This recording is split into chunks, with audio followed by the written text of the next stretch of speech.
Welcome back everyone. Reflective mind में आप सभी का स्वागत है। प्रीवियस वीडियो में हमने plantation agriculture, mix farming, dairy farming और कमर्शियल ग्रेन फार्मिंग के फार्मिंग प्रैक्टिसेस को हमने डिटेल में किया था। अभी तक आपने उस वीडियो को नहीं देखा है, आई बटन और डिस्क्रिप्शन बॉक्स में उस वीडियो का लिंक है, आप उस वीडियो को चेक करें। Today the topic of discussion is Mediterranean farming, cooperative farming, collective farming, mining activities, horticulture, market gardening etcetera. So Mediterranean agriculture का मतलब क्या होता है? मेडिटेरेनियन एग्रीकल्चर का मतलब होता है कि एक ऐसा फार्मिंग जो मेडिटेरेनियन क्लाइमेट के रीजन्स में जनरली किया जाता है। और मेडिटेरेनियन फार्मिंग की सबसे बड़ी जो विशेषता होती है, वहाँ पे समर का जो सीजन होता है वो ड्राई होता है और विंटर का सीजन वहाँ पे वेट होता है। विंटर में वहाँ पे बारिश होती है और समर में वहाँ पे बारिश नहीं होती है। इसीलिए Mediterranean agriculture world famous for viticulture, world famous for citrus fruits. और कई बार हम मेडिटेरेनियन रीजन को वर्ल्ड का ऑर्चार्ड्स, दुनिया की बगिया या दुनिया का बागबान भी कहते हैं। Mediterranean agriculture is highly specialized commercial agriculture. तो कैसा एग्रीकल्चर है? कमर्शियल है। It is practised in the countries on either side of Mediterranean sea. अब इसके आप एरियाज को देखेंगे कौन कौन से हैं। either side of Mediterranean Sea, in Europe and in North Africa, from Tunisia to Atlantic coast, southern California, central Chile, southwestern part of South Africa, and southwestern part of Australia. This region is an important supplier of citrus fruits. अब इस Mediterranean agriculture के areas को आप इस world map के द्वारा आप अच्छे से समझने की कोशिश करिए। अगर हम इसे देखें तो आपको इसमें कुछ रेड पैचेस दिख रहे हैं, जिसके द्वारा हमने मेडिटेरेनियन एग्रीकल्चर के डिफरेंट रीजन्स को कॉन्टिनेंट वाइज यहाँ पे दिखाया है। नॉर्थ अमेरिका में देखें तो कैलिफोर्निया एंड नॉर्दर्न बाजा पेनिनसुला, साउथ अमेरिका में सेंट्रल चिली। अगर आप मेडिटेरेनियन रीजन में देखें जिसमें मोस्टली अफ्रीका, एशिया और यूरोप का पार्ट आता है, नॉर्दर्न अफ्रीका में ट्यूनिशिया वाले पार्ट को आप देख सकते हैं जो थोड़ा सा एटलांटिक कोस्ट को कवर करता है। और यहीं पे अगर आप बेसिकली देखेंगे बच्चे तो एक मेडिटेरेनियन सी है। अगर आप नॉर्थ के यूरोप और साउथ के अगर आप अफ्रीका को देखें तो इसी के बीच में एक सी पाई जाती है जिसे मेडिटेरेनियन सी, हिंदी में भूमध्य सागर कहते हैं। और इसी प्रकार का क्लाइमेट सिर्फ भूमध्य सागर के आसपास नहीं बल्कि दुनिया के अलग अलग कॉन्टिनेंट में कुछ स्पेसिफिक केसेस में भी देखा जाता है। तो एक यहाँ पे है सदर्न अफ्रीका में देखेंगे तो western Cape, South Africa. Western Cape में आपको पता होगा बेटा, साउथ अफ्रीका में एक जगह है केप टाउन। तो केप टाउन के आसपास के एरिया में भी मेडिटेरेनियन एग्रीकल्चर या मेडिटेरेनियन क्लाइमेट पाया जाता है। अगर ऑस्ट्रेलिया को देखें तो ऑस्ट्रेलिया का साउथ ईस्टर्न भाग, साउथ वेस्टर्न भाग या सदर्न भाग में हमें जनरली मेडिटेरेनियन क्लाइमेट या मेडिटेरेनियन एग्रीकल्चर उस पर्टिकुलर क्लाइमेट से एसोसिएट होता हुआ हमें दिखता है। डिस्कशन में अगर वापस लौटें तो यहाँ पे थोड़ी देर पहले हमने क्या बताया कि मेडिटेरेनियन एग्रीकल्चर में विंटर में क्या होता है वहाँ पे, या क्लाइमेट में विंटर में वहाँ पे बारिश हो रही है तो सिट्रस फ्रूट्स के लिए वो जनरली क्या है, वर्ल्ड फेमस है। अब देखिए यहाँ पे एक टर्म आ रहा है विटीकल्चर।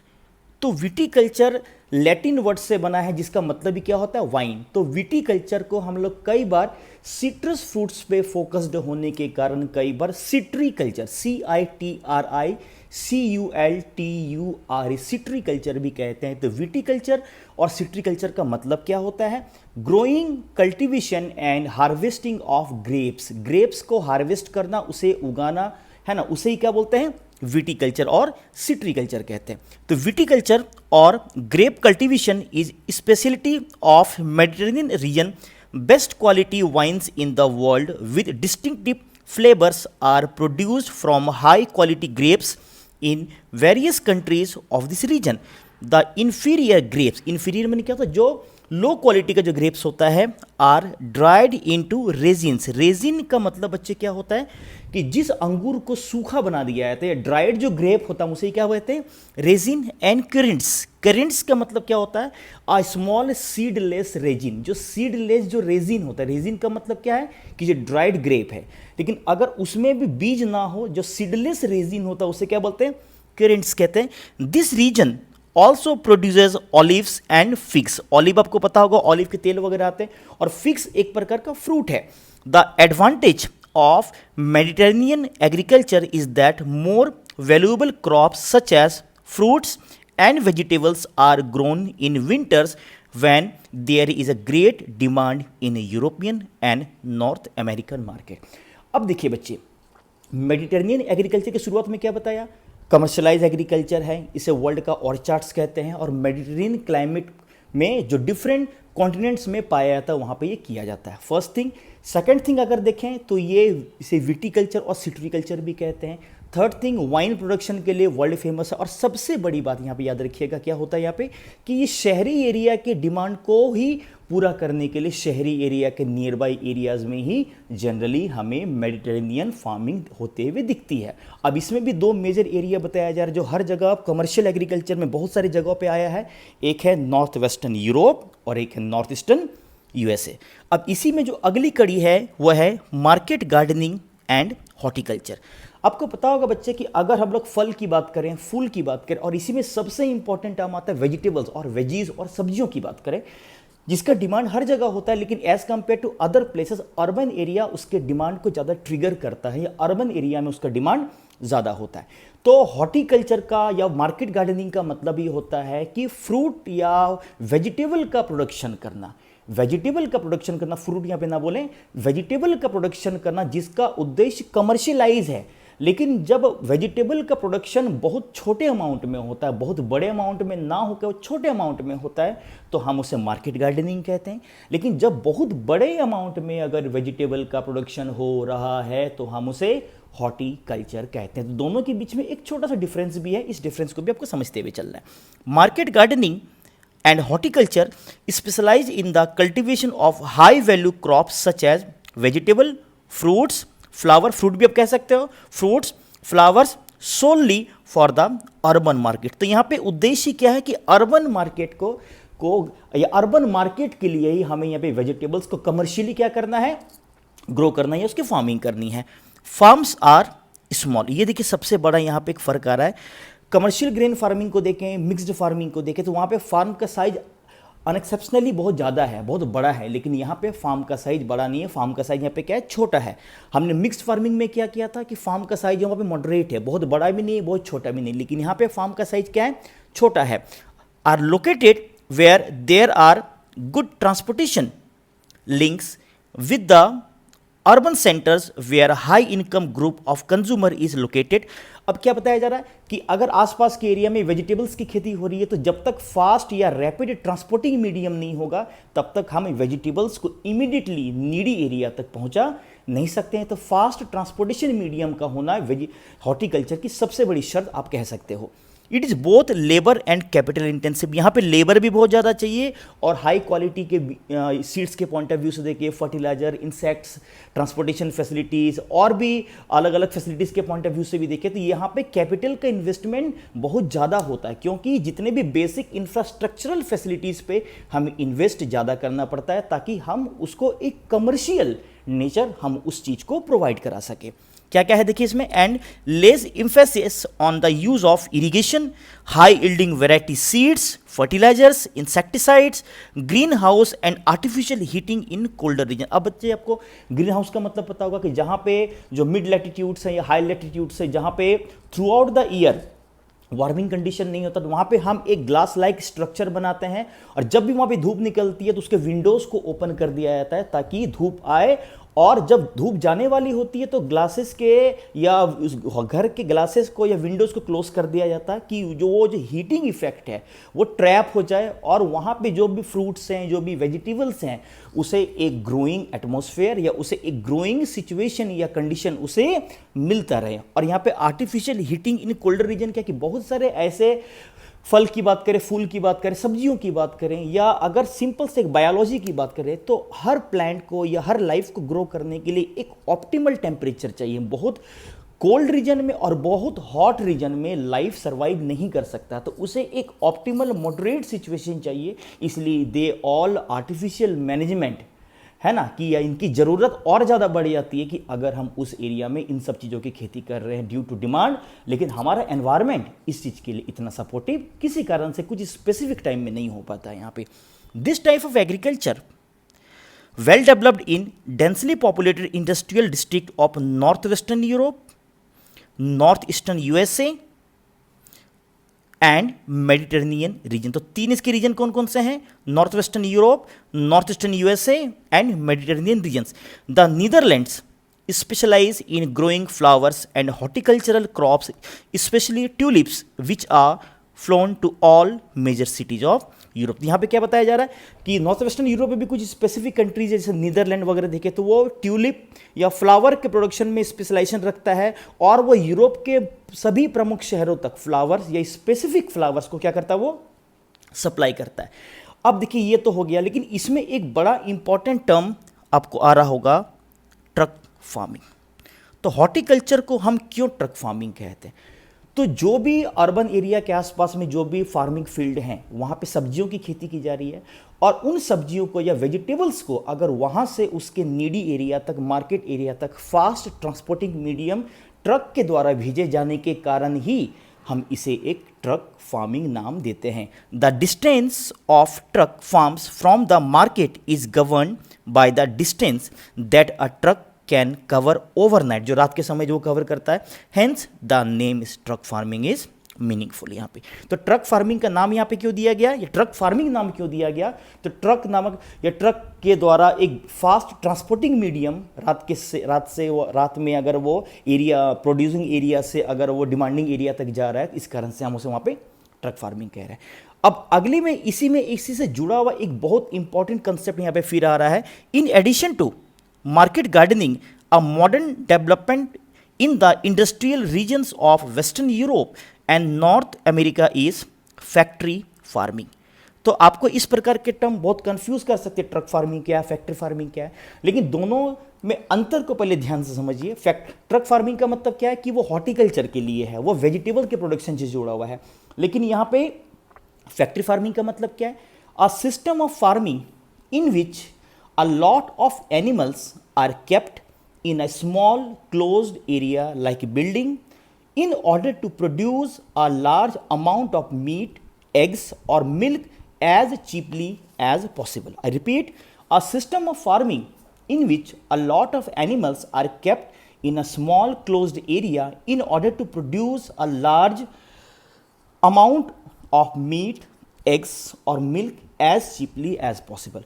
तो फैक्ट्री फार्मिंग का मतलब क्या है कि जो अर्बन एरिया होता है उसमें एक क्लोज्ड एरिया में हम लोग बहुत प्रकार के बर्ड्स की बात करें, लाइक हैंस, डक, है ना, अगर जानवरों की बात करें, पिग्स की बात करें, ठीक है, तो उनको वहाँ पे पाला जाता है ना, उनसे एग हो या फिर आप बोल सकते हैं मीट हो या और भी कई अलग अलग प्रकार के प्रोडक्ट्स जो अर्बन डिमांड की ओर से ट्रिगर किया जाता है, उनको फुलफिल करने के लिए एक छोटे से एरिया में, शहरी एरिया में अगर इस प्रकार की फार्मिंग प्रैक्टिसेस की जा रही है तो हम इसे फैक्ट्री फार्मिंग कहते हैं।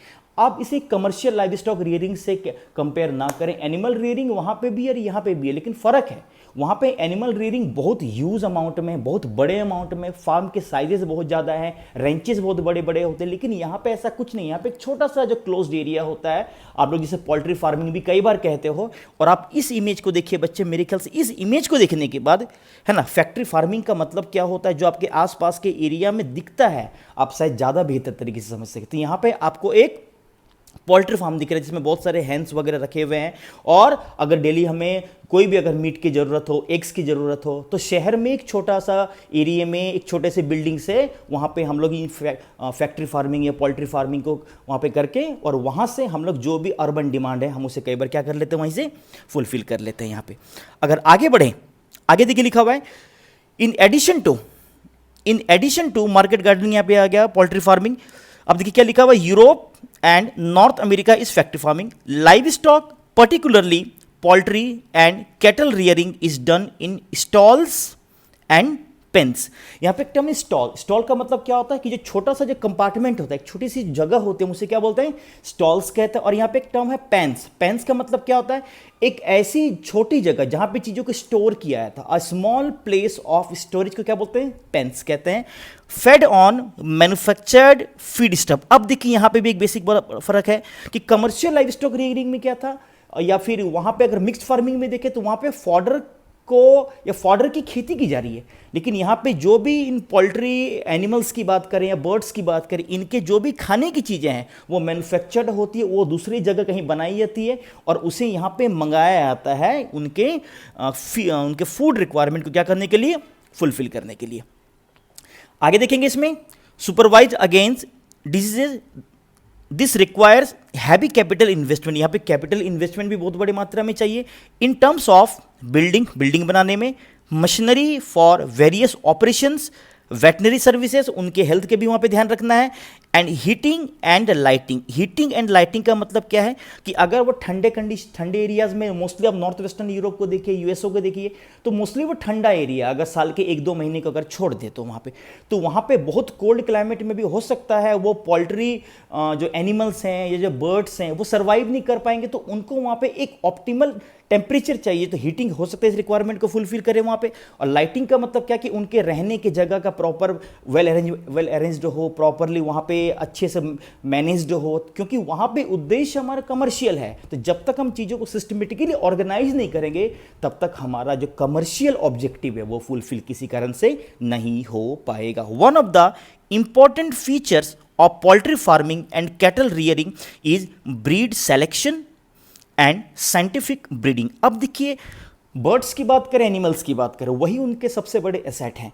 तो यहाँ पे सबसे बड़ा सवाल आता है कि हम कुछ ऐसे ब्रीड, हम कुछ ऐसे कैटेगरी या बेस्ट ब्रीड को रखें, है ना, जो हमें ज़्यादा से ज़्यादा प्रोडक्शन दे सके। चाहे एग की बात करें, मांस की बात करें, दूध की बात करें, या अलग पोल्ट्री या अदर पोल्ट्री प्रोडक्ट्स की बात करें या रिक्वायरमेंट्स की बात करें। यहाँ पे साइंटिफिक ब्रीडिंग का मतलब यहाँ पे होता है कि जो उनके जो बच्चे वगैरह होते हैं उनको साइंटिफिक प्रोसेस से थोड़ा डिज़ाइन किया जाता है ताकि मैक्सिमम आउटपुट हो सके। हम ये चाहेंगे कि अगर मेरे पास कोई कैटल है, अगर वो अच्छी क्वालिटी की है तो वो जो काल्फ देगी, वो जो बच्चे देगी, उस बच्चे की क्वालिटी भी अच्छी हो, है ना, उसकी डिजीज रेजिस्टिंग पावर बहुत ज़्यादा हो, ठीक है, उनका हेल्थ बहुत अच्छा हो और वो एक्सट्रीम कंडीशन में भी सर्वाइव कर सके, या फिर वो हमारे कमर्शियल ऑब्जेक्टिव्स को जो उस पर्टिकुलर फार्मिंग से जुड़ी हुई है उसको क्या कर सके, पूरा कर सके।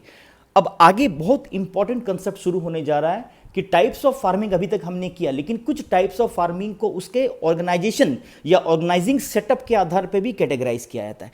Types of farming can also be categorized according to the farming organization. Farming organization is affected by the way in which farmers own their farms and various policies of the government which help to run these farms. तो farming organisation का मतलब क्या होता है कि जो farmers होते हैं वो एक जगह अपने जो भी उनके एग्रीकल्चरल लैंड उसको पुल करते हैं, और कौन कौन सी गवर्नमेंट पॉलिसी या कौन कौन से एसोसिएशन के जो पॉलिसीज होते हैं जो उनके फार्म प्रोडक्शन को मैक्सिमाइज करते हैं और उनके प्रॉफिट को भी ज़्यादा से ज़्यादा करने की कोशिश करते हैं। इसी के तहत जो 2 प्रकार के जो फार्मिंग प्रैक्टिसेस हैं, और यहाँ से बहुत ज़्यादा सवाल आते हैं बच्चे, ध्यान से आप इस कंसेप्ट को समझेंगे। एक है cooperative farming and another one is collective farming. Cooperative farming या कोऑपरेटिव सोसाइटीज़ का मतलब क्या होता है, पहले ये समझिए। Cooperative societies N autonomous association of persons United voluntarily to meet their common economic, social and cultural needs and aspirations through a jointly owned enterprises। तो यहाँ पे कहने का मतलब क्या है कि कुछ लोगों का एक ऐसा एसोसिएशन जो स्वायत्त होता, ऑटोनोमस होता है, अपने डिसीजन लेने के लिए थोड़ा सा लिबरल ज़्यादा होता है, और लोग उसमें अपनी मर्जी से शामिल होते हैं। उनके कुछ कॉमन सामाजिक, आर्थिक, सांस्कृतिक रिक्वायरमेंट होती है और जो एक साथ रहते हुए पूरी हो सकती है, या फिर उनके कुछ जो प्रॉफिट रिक्वायरमेंट्स होते हैं वो कई बार वहाँ पे पूरा हो सकते हैं। A group of farmers from a cooperative society bye pulling in their resources voluntarily for more efficient and profitable farming. उनको बहुत अच्छी फार्मिंग करनी है, एफिशिएंट हो, प्रोडक्टिविटी बहुत ज़्यादा हो, प्रोडक्शन बहुत ज़्यादा हो, और सबसे बड़ी बात उसका प्रॉफिट का लेवल बहुत ज़्यादा हो। तो यहाँ पे दो उद्देश्य, efficient farming and profitable farming. Individual farms remain intact, एक साथ वो आते हैं सभी एग्रीकल्चर फार्म को लेके, लेकिन उनके फार्म उनके अपने ही होते हैं, बस ज़रूरत के लिए अभी सिर्फ एक जगह है, लेकिन उनका जो ऑनरशिप होता है वो इंडिविजुअल का ही होता है, किसी प्रकार का ऑनरशिप यहाँ पे मर्ज नहीं होता है, ऑनरशिप इंडिविजुअली ही रहता है, बस ऑब्जेक्टिव यहाँ पे एक साथ हो जाता है। And farming is a matter of cooperative initiative. तो कोऑपरेटिव जो मेंबर्स होते हैं और उसी में जो एक मैनेजरियल बॉडीज जो होती है वो ओवरऑल प्रोडक्शन को, ऑर्गेनाइजेशन को कितना प्रोडक्शन करना है, कहाँ बेचना है, क्या प्राइस होना चाहिए, प्रॉफिट को कैसे हम डिस्ट्रीब्यूट करेंगे, ये जो अपेक्स जो कोऑपरेटिव जो मैनेजरियल जो ग्रुप होता है वो क्या करता है, डिसाइड करता है। Cooperative societies help farmers to procure all important inputs of farming. वो फार्मर्स को जो भी फार्मिंग के लिए जो भी चीज़ें हैं उनको खरीदने में, उनको बाई करने में उनकी हेल्प करता है। Sell the products at the most favourable terms, अपने जो भी प्रोडक्ट्स हैं, जो भी कोऑपरेटिव एग्रीकल्चर के प्रोडक्ट्स हैं उसको ज़्यादा बेहतर से बेहतर कीमत पे बेचने की कोशिश करते ताकि उनका प्रॉफिट बढ़ सके। And help in processing of quality products at cheaper rate, process करना और जो उनके जो बेहतर प्राइस हो सके। बेहतर प्राइस का मतलब क्या होता है कि जो कंज्यूमर के भी अकॉर्डिंग है। बेहतर प्राइस का मतलब ये नहीं कि कंज्यूमर से खरीद ही ना सके उसे, तो उसके अकॉर्डिंग कहने का मतलब क्या है कि उनका उद्देश्य मार्केट इकोनॉमी को कैप्चर करना है और ज़्यादा से ज़्यादा प्रोडक्ट्स को मार्केट ओरिएंटेड बना के उनके मेंबर्स के लिए उस पर्टिकुलर प्रोफेशन को प्रॉफिटेबल नेचर का बनाना होता है। Cooperative movement originated over a century ago and has been successful in many Western European countries like Denmark, Netherlands, Belgium, Sweden, Italy. In Denmark, the movement has been so successful that practically every farmer is a member of cooperative. ये सवाल बच्चे IAS में कई बार आया है कि Europe के किस कंट्री को, यूरोप के बहुत सारी कंट्रीज़ में कोऑपरेटिव मूवमेंट को सक्सेसफुली क्या किया गया, शुरू किया गया, सक्सेसफुल भी रहा, लेकिन किस कंट्री को स्पेशली लैंड ऑफ कोऑपरेटिव्स कहते हैं? आंसर याद रखेंगे, डेनमार्क। इंडिया में देखें तो इंडिया में बहुत सारे फार्मिंग प्रोडक्ट्स को कुछ सिंबॉलिक नाम से नवाजा गया है। One of them is white revolution और ऑपरेशन फ्लड, जिसका रिलेशन मिल्क प्रोडक्शन से है। इसकी शुरुआत बहुत सारी जगहों पे हुई, लेकिन गुजरात एक ऐसा स्टेट है जहाँ पे कोऑपरेटिव सोसाइटीज़ के तहत मिल्क प्रोडक्शन या ऑपरेशन फ्लड या वाइट रेवोल्यूशन का एक एक्स्ट्रा ऑर्डिनरी हमें सक्सेस दिखता है वहाँ पे। और इसी का एक बहुत बड़ा क्रेडिट जिनको for father of white revolution Verghese Kurien को जाता है। और आप लोगों ने एक ब्रांड का नाम सुना होगा, अमूल। चीज़ आता है, बटर, दूध और भी कई सारे मिल्क के प्रोडक्ट्स बनाते हैं। अमूल बेसिकली एक कोऑपरेटिव सोसाइटी से जुड़ी हुई और उसका फुल फॉर्म है आनंद मिल्क यूनियन लिमिटेड। आनंद गुजरात में एक जगह है, आनंद मिल्क यूनियन लिमिटेड। तो इंडिया में भी कोऑपरेटिव सोसाइटी से जुड़े हुए बहुत सारे फार्मिंग को देख सकते हैं। अगर महाराष्ट्र की बात करें, हम लोग करेंगे पार्ट बी में, महाराष्ट्र की बात करें तो महाराष्ट्र में जो शुगर इंडस्ट्री है वो भी कोऑपरेटिव सेक्टर से जुड़ा हुआ है। लेकिन गुजरात का जो मिल्क प्रोडक्शन है, जो व्हाइट रेवोल्यूशन या ऑपरेशन फ्लड भी कई बार हमने उसे कहा है, ठीक है, वो भी कोऑपरेटिव सोसाइटी से जुड़कर एक बहुत इंपॉर्टेंट सक्सेसफुल, आप उसे एक डेयरी प्रैक्टिस से आप जोड़ सकते हैं। तो ये है कोऑपरेटिव फार्मिंग के फीचर्स। कोऑपरेटिव फार्मिंग के फीचर्स बहुत इंपॉर्टेंट है, ध्यान से इसे आप समझने की कोशिश करेंगे। The another one is collective farming. The basic principle behind this type of farming is based on social ownership. अब देखिए यहाँ पे सबसे बड़ा डिफरेंस क्या दिख रहा है आपको कोऑपरेटिव फार्मिंग। कोऑपरेटिव फार्मिंग में इंडिविजुअल है, लेकिन वहाँ पे जो ऑनरशिप है वो इंडिविजुअल के पास ही है उस लैंड का, बस उसको मैनेज सिर्फ कोऑपरेटिव एसोसिएशन कर रहा है। लेकिन यहाँ पे जो ऑनरशिप है वो सॉवरेन या आप बोल सकते हैं गवर्नमेंट या सोशल ऑनरशिप, यहाँ पे एक सामाजिक उत्तरदायित्व है वहाँ पे of the means of production and collective labour. Collective farming और द मॉडल ऑफ कोलखोज, एक बहुत इंपॉर्टेंट टर्म यहाँ पे आ रहा है, कोलखोज। अगर आप कोऑपरेटिव फार्मिंग की बात करें, कोऑपरेटिव फार्मिंग को फॉर्मर यूएसएसआर में सबसे सक्सेसफुली शुरू किया गया था यहाँ पे। और वहाँ पे दो प्रकार के फार्मिंग होते हैं। जब कोलखोज का जिक्र आया तो इससे जुड़े हुए एक दूसरे टर्म को भी समझ लीजिए। एक होता है कोलखोज और एक होता है सोवखोज। तो सोवखोज जो होता है वो कंप्लीटली स्टेट ओन्ड होता है, उसकी पूरी की पूरी जो आप बोल सकते हैं जो ऑनरशिप है वो स्टेट के हाथ में होती है। लेकिन कोल खोज क्या है कि यहाँ पे जितने भी इंडिविजुअल फार्मर्स हैं वो एक जगह अपने फार्मिंग लैंड को पूल करते हैं, लेकिन उसको मैनेज कौन करती है? वो स्टेट गवर्नमेंट करती है, वो सॉवरेन करती है, वो उस जगह की सरकार करती है। तो एक ऐसा फार्मिंग जो कंप्लीटली सरकार के हाथों में है वो है सोव खोज। लेकिन एक ऐसा फार्मिंग जिसमें इंडिविजुअल अपने फार्मिंग लैंड को पुल करते हैं, सरकार टारगेट फिक्स कर रही और सरकार ही उसके पूरे प्रोडक्ट्स को, उसके पूरे प्रोसेसेस को, उसके पूरे ऑर्गेनाइजेशन को क्या कर रही है? वो हैंडल कर रही है। तो दोनों में एक डिफरेंस है, एक है सोव खोज, एक है कोल खोज। तो यहां पे सोव खोज को नहीं करना है क्योंकि रिलेटेड टर्म से, इसलिए मैंने सोव खोज को जस्ट यहां पे बता दिया। यहां पे कोल खोज को आपको करना है। तो कोल खोज वार इंट्रोड्यूस इन अर्स्टवाइल का मतलब क्या? Former Soviet Union to improve upon the inefficiency of the previous methods of agriculture. अब देखिए बार बार एक टर्म आ रहा है कि इनएफिशिएंसी को खत्म करना है ताकि एग्रीकल्चरल प्रोडक्ट्स का डिमांड बढ़ने के साथ साथ हम उसके प्रोडक्शन और उसकी प्रोडक्टिविटी को बढ़ा सके। कहने का मतलब है कि हम एग्रीकल्चर को एक प्रॉफिटेबल प्रोफेशन में क्या कर सके? कन्वर्ट कर सके। और इसीलिए कोल खोज नामक कलेक्टिव फार्मिंग के प्रैक्टिस को फॉर्मर यूएसएसआर में क्या किया गया? शुरू किया गया। And to boost agricultural production for self sufficiency. Self sufficiency मैंने क्या हुआ कि आत्मनिर्भरता के लिए हम एग्रीकल्चरल प्रोडक्शन को क्या कर सके? बढ़ा सके, बूस्ट कर सके, उसके प्रोडक्शन को ट्रिगर कर सके। The farmers pull in all their resources like land, livestock and labor. 3L है land, livestock and labor. However, they are allowed to retain very small plots to grow crops in order to meet their daily requirements.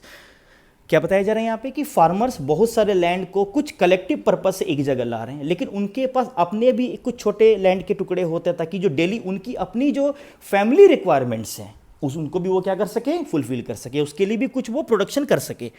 Yearly targets, अब देखिए ये जितने भी यहाँ पे बातें लिखी गई हैं, they all are the salient features of collective farming. Yearly targets are set by the government and the produce is also sold to the state at fixed price. Yearly target कौन फिक्स कर रहा है? State government. और जो individual जो एक collective farming कर रहे हैं उसके प्रोडक्ट्स को वहां पे खरीदेगा कौन?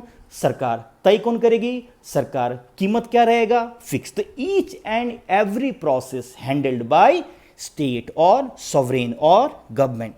Produce in excess of the fixed amount is distributed among the members. अगर बहुत ज़्यादा एक्सेस प्रोडक्शन है तो जितने भी मेंबर्स हैं वो आपस में उसको क्या कर लेते हैं? बांट लेते हैं। और सोल्ड इन द मार्केट, या फिर मार्केट में बेच देते हैं और उससे जो भी पैसे आता है वो आपस में डिवाइड कर लेते हैं। The farmers have to pay taxes on the farm producer. अब फार्मर्स को उस फार्म प्रोडक्शन से जो भी आय हो रही है, सरकार को बेच रहे हैं, सरकार उन्हें पैसे दे रही है, उस पर भी उन्हें सरकार को क्या देना पड़ता है? टैक्स देना पड़ता है। हायर्ड मशीनरी, जो भी मशीन वो हायर करते हैं, members are paid according to the nature of the work allotted to them by the farm management. Farm management में सभी लोगों के काम बटे हुए होते हैं और जो अपने काम को एक्सेप्शनली करता है, अच्छे तरीके से करता है, तो उनके काम के अकॉर्डिंग उन्हें रिवार्ड भी दिया जाता है। एक्सेप्शनल वर्क को कई बार बहुत अच्छे तरीके से पुरस्कार देके भी उन्हें इंस्पायर किया जाता है। By the farm exceptional work is rewarded in cash or kind. This type of farming was introduced in former Soviet Union under the socialist regime which was adopted by the socialist countries. आपको पता होगा बच्चे कि 1945 में second world war खत्म हो रहा है और सेकेंड वर्ल्ड वॉर के बाद वर्ल्ड बाइपोलर हो रहा है दो प्रकार की आइडियोलॉजी के साथ।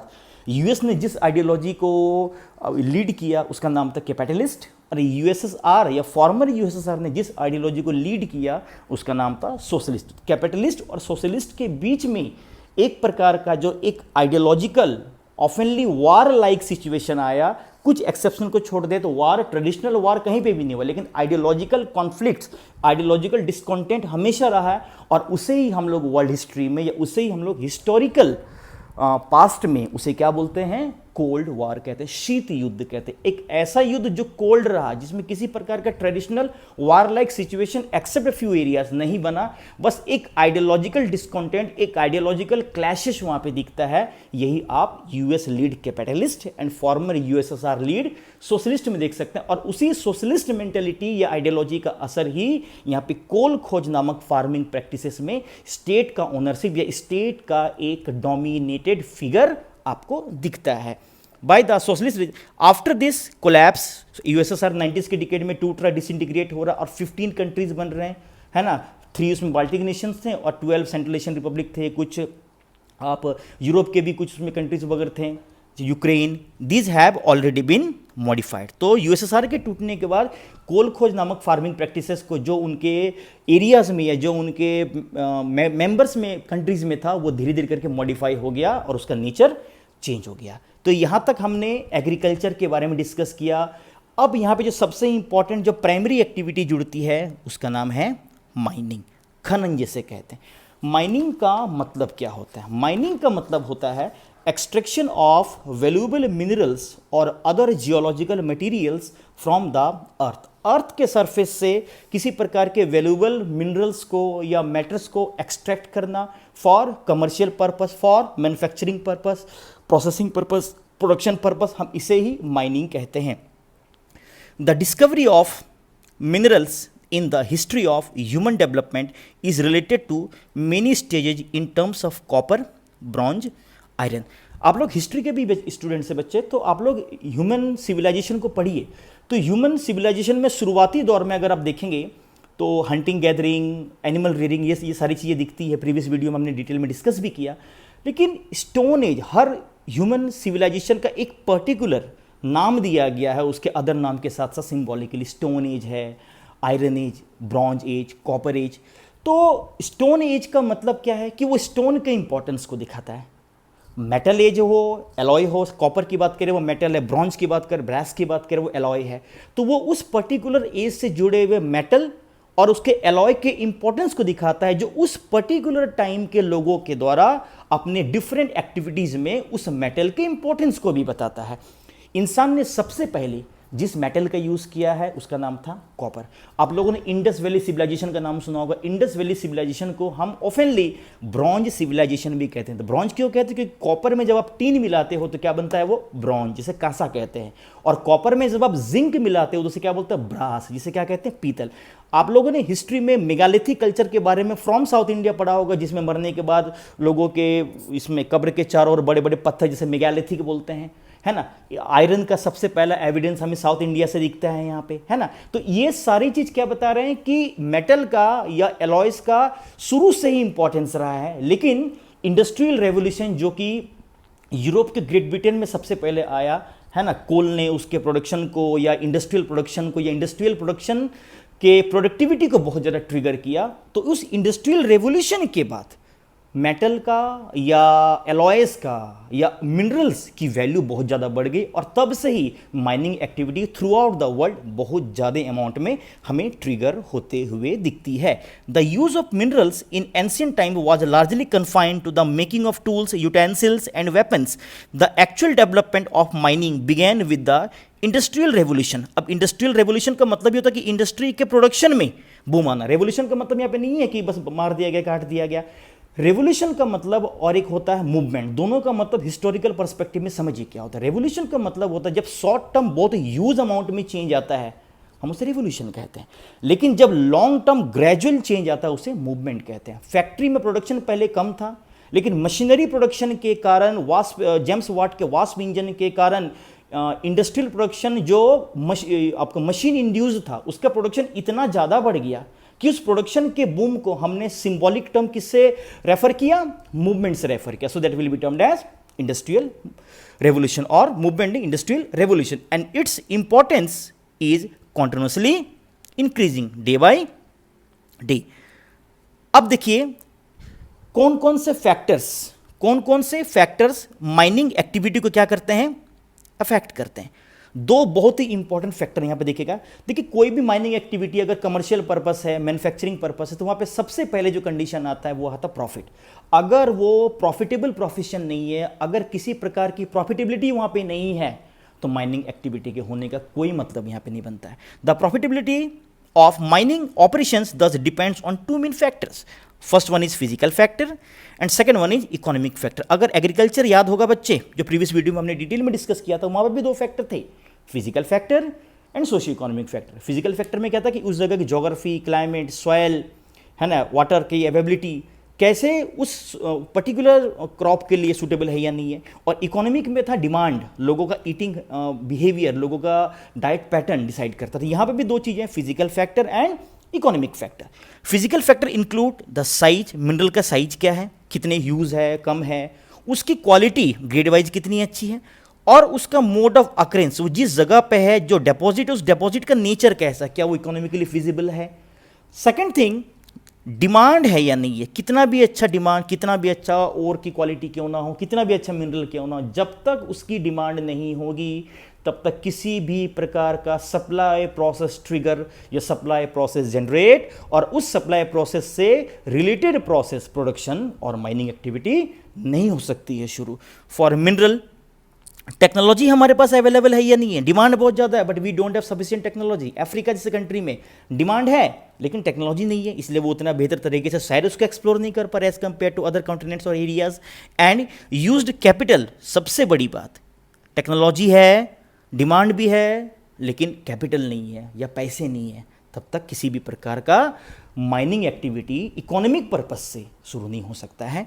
इंफ्रास्ट्रक्चर, जब तक आपके पास सुविधा ना हो, जब तक आपके पास एक सेटअप ना हो, and the labour and transportation cost, तो ये सारी चीज़ें, कौन कौन सी चीज़ यहाँ पे आ रही है, डिमांड आ गया, टेक्नोलॉजी है, कैपिटल है, लेबर है जो कि उस माइनिंग एक्टिविटीज़ को गवर्न करेगा। ठीक है, मशीन से ही हो लेकिन मशीन को चलाने वाले भी ह्यूमन चाहिए, मशीन अपने आप नहीं चल सकता है, कमांड भी उसे ह्यूमन ही देगा। And transportation cost, mining area से उसे प्रोसेस्ड एरिया तक, मैन्युफैक्चर्ड एरिया तक या फैक्ट्री एरिया तक, है ना, पहुंचाने के लिए हमें rapid transportation medium like transportation भी चाहिए। अब इसी में जो सबसे इंपॉर्टेंट टर्म अब आ रहा है कि माइनिंग तो है लेकिन माइनिंग के मेथड्स क्या है, depending on the mode of occurrence and nature of ore का नेचर कैसा है और वो कहाँ पे है, उसके आधार पे two types of mining. First one is surface mining and the second one is underground mining. Surface mining और अंडरग्राउंड माइनिंग का विषय समझिए। सरफेस माइनिंग को हम लोग कई बार ओपन कास्ट और स्ट्रिप माइनिंग भी कहते हैं, नया टर्म यहाँ पे आ रहा है स्ट्रिप माइनिंग। और अंडरग्राउंड माइनिंग को हम लोग कई बार शेफ्ट माइनिंग भी कहते हैं। तो two type of mining, nature of ore और मोड ऑफ अकरेंस के आधार पे है। The surface mining, also known as open cast mining, is the easiest and cheapest way of mining minerals that occur close to the surface.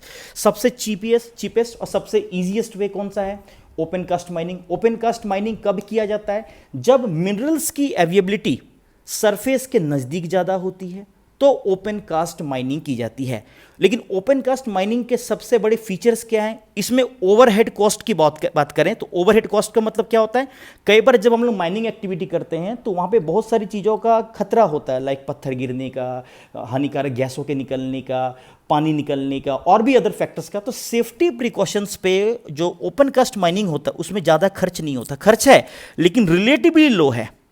और सबसे बड़ी बात, जिसमें इसमें भी इक्विपमेंट चाहिए, इसमें भी भारी टूल्स चाहिए, हैवी टूल्स चाहिए, लेकिन अंडरग्राउंड माइनिंग में जितने टूल्स है उतने टूल्स इसमें कंपैरेटिवली और रिलेटिवली नहीं चाहिए।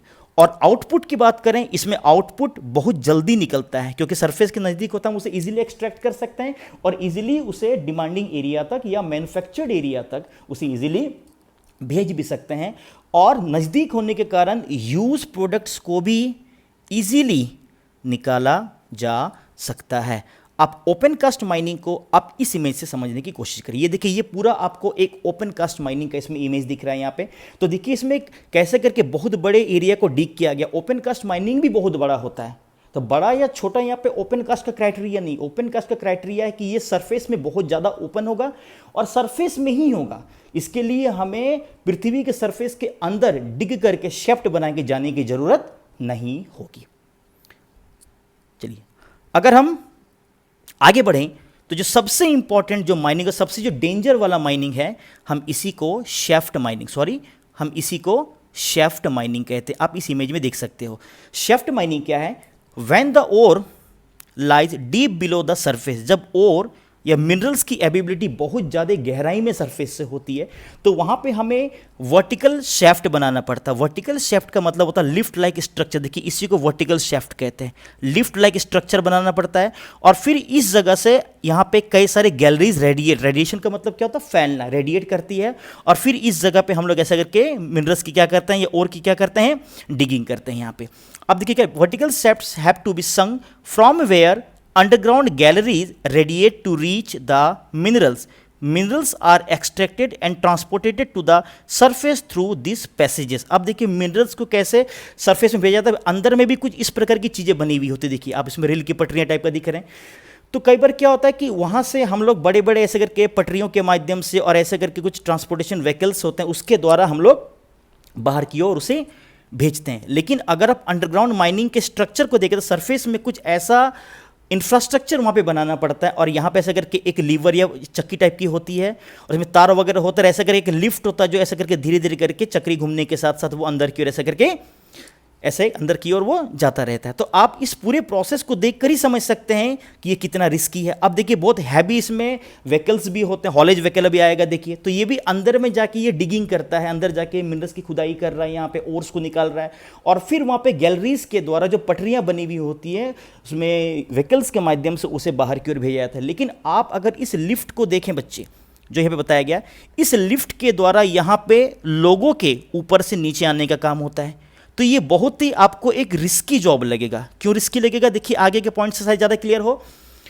It requires specially designed lifts, drills, haulage vehicles, ventilation system. चूंकि अंदर की ओर जाते हैं, क्लास 11 में बताया था या पढ़ा होगा आप लोगों ने कि ईच 32 मीटर की डेप्थ पर 1 डिग्री सेल्सियस टेम्परेचर बढ़ता है।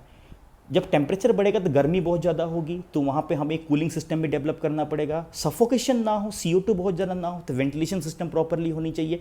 सबसे बड़ी बात, जो सबसे बड़ा जो रिस्क है यहाँ पे सेफ्टी स्टैंडर्ड के लिए, कि कई बार जब हम लोग जब हम लोग डिगिंग करते हैं तो नीचे वाला पार्ट पूरा खोखला होता जाता है, तो बहुत ज़्यादा संभावना होती है कि रूफ के कोलैप्स करने का। अगर आप डिगिंग करते हुए जा रहे हैं और आसपास में कोई रिवर का सोर्स है, कोई रिजर्वायर वगैरह है और आपको पता नहीं चल पाया, तो अंडरग्राउंड माइनिंग में ही कई बार बाढ़ आ जाता है, कई बार फ्लड या कई बार पानी भर जाता है, और ये बहुत ही खतरनाक, बहुत ही डेंजर कंडीशन होता है और लोगों को वहाँ से भागने तक का या वहाँ से निकलने तक का मौका नहीं मिलता है।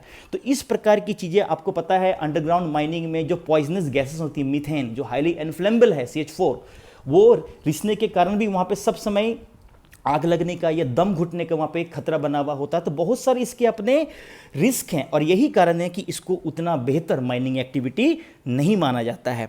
Movement of people and material, this method is risky, poisonous gases, fires, floods and caving in lead to fatal accidents.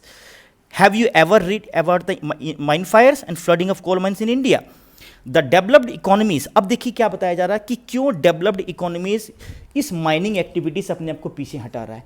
The developed economies are retreating from mining, processing and refining stages of production due to high labour cost, while the developing countries with large labor force and striving for higher standard of living are becoming more important. Develop country में secondary, tertiary, quaternary, quinary activities या specially service activities हमें ज़्यादा develop दिखती है। वहाँ पे population कम है, but किसी भी एक्टिविटी में अगर ह्यूमन लेबर की रिक्वायरमेंट ज़्यादा है तो डिमांड ज़्यादा होगा, बट सप्लाई ज़्यादा वहाँ पे नहीं हो पाएगा। वहाँ पे क्यों सप्लाई ज़्यादा वहाँ पे नहीं हो पाएगा, उसके पीछे रीज़न है कि वहाँ पे उतने ज़्यादा लोग ही नहीं है, और लोग हैं भी तो वो टर्सरी, क्वाटरनरी, क्वीनरी एक्टिविटीज़ में इन्वॉल्व ज़्यादा है। तो इस कारण वहाँ पे अदर एक्टिविटीज़ में ज़्यादा बेहतर पोटेंशियल के कारण माइनिंग एक्टिविटी जो एक ज़्यादा हॉस्टाइल एक्टिविटी है, वहाँ पे कंडीशंस ठीक नहीं है, इसलिए डेवलप्ड इकोनॉमीज अपने आप को माइनिंग एक्टिविटीज से पीछे कर रहे हैं। लेकिन डेवलपिंग की बात करें या लिस्ट डेवलप की बात करें या लिस्ट डेवलपिंग की बात करें, चूंकि वहाँ पे पॉपुलेशन बहुत ज़्यादा है और पॉपुलेशन ज़्यादा होने के कारण वहाँ पे ह्यूमन लेबर की कमी नहीं है और लोगों को वहाँ पे काम चाहिए ताकि वो अपने स्टैंडर्ड ऑफ लिविंग को बढ़ा सके, इसलिए डेवलपिंग कंट्री में माइनिंग एक्टिविटीज़ ज़्यादा दिखती है और डेवलप कंट्री में अदर एरियाज़ के वेल डेवलप्ड होने के कारण और ह्यूमन लेबर के महंगे होने के कारण वहाँ पे माइनिंग एक्टिविटीज़ ज़्यादा नहीं है और वो उस माइनिंग एक्टिविटीज़ से पीछे हट रहे हैं। Several countries of Africa and few of South America and Asia have 50% या over 50% of the earning from minerals। अब देखिए दिखा रहा है कि बहुत सारे ऐसे एशिया की बात करें, अफ्रीका की बात करें, साउथ अमेरिका की बात करें, तो उनका जो अर्निंग है मोर देन 50% वो माइनिंग एक्टिविटीज़ से, तो आप समझ सकते हैं वहाँ पे कितने ज़्यादा लोग हैं, उनको कितनी ज़्यादा एम्प्लॉयमेंट की रिक्वायरमेंट है, और वो वहाँ पे क्यों प्राइमरी एक्टिविटी या माइनिंग एक्टिविटीज़ में भी इतने सारे रिस्क होने के बावजूद भी वो काम करने के लिए मजबूर हैं। तो इस डिस्कशन के साथ ही जो हमारे प्राइमरी एक्टिविटीज़ का जो सेगमेंट था पार्ट ए चैप्टर नंबर 5 वो यहाँ पर कंप्लीट हो रहा है। इस प्राइमरी एक्टिविटीज़ पे टोटल 5 वीडियो बने हैं। उन पाँचों वीडियो को मैं एक आप बोल सकते हैं प्लेलिस्ट बना के मैं उसमें ऐड कर दूंगा, और कोई भी डाउट कोई भी कंफ्यूजन हो तो आप कमेंट बॉक्स में अपने सवाल को रख सकते हैं। मैं सभी सवालों के जवाब करने की कोशिश करूंगा। अगले वीडियो में हम एक दूसरे टॉपिक के साथ दोबारा उपस्थित होंगे। आई होप इस डिस्कशन के द्वारा प्राइमरी एक्टिविटीज़ के various component like agriculture, mining के बारे में आपकी एक ब्रॉडर अंडरस्टैंडिंग बनी होगी। Thank you so much all.